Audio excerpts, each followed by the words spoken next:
আসসালামু আলাইকুম ওয়া রাহমাতুল্লাহ। আলহামদুলিল্লাহ, আলহামদুলিল্লাহি ওয়া কাফা ওয়া সালামুন আলা ইবাদিহিল্লাযিনা ইসতাফা, আম্মা বাদ।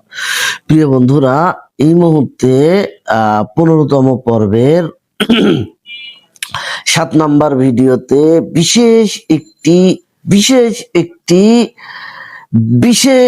একটি বার্তা নিয়ে আপনাদের সামনে উপস্থিত হয়েছি। তা হচ্ছে আবেগের ফাঁদ। আবেগ মানুষকে টেনে আনে, কিন্তু আবেগ দিয়ে দিন চলে না।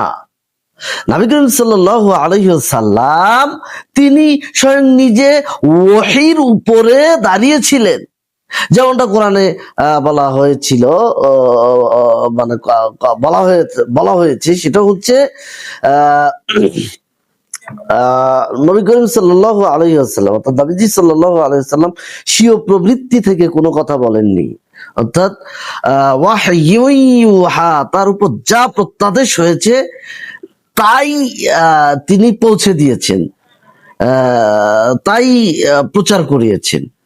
15তম হুকুম আবেগের ফাঁদকেই চিনতে শিখায়। যা ভালো লাগলো তাই দিন নয়, যা ওহীতে আছে সেটাই দিন। আজ আবেগের নামে অনেক কিছু ঢুকেছে যেটা আমরা একটু চিন্তাও করি না, অথচ বিদআত, এই বিদআতের ভয়াবহতাও মানে কত বড় কঠিন, কত বড় শাস্তি। কুল্লু বিদআতিন দালালা ওয়া কুল্লু দালালাতিন ফিন্নার। প্রত্যেকটা ভ্রষ্টতাই বেদাত এবং প্রত্যেকটা বেদাতের জন্যই হচ্ছে জাহান্নাম।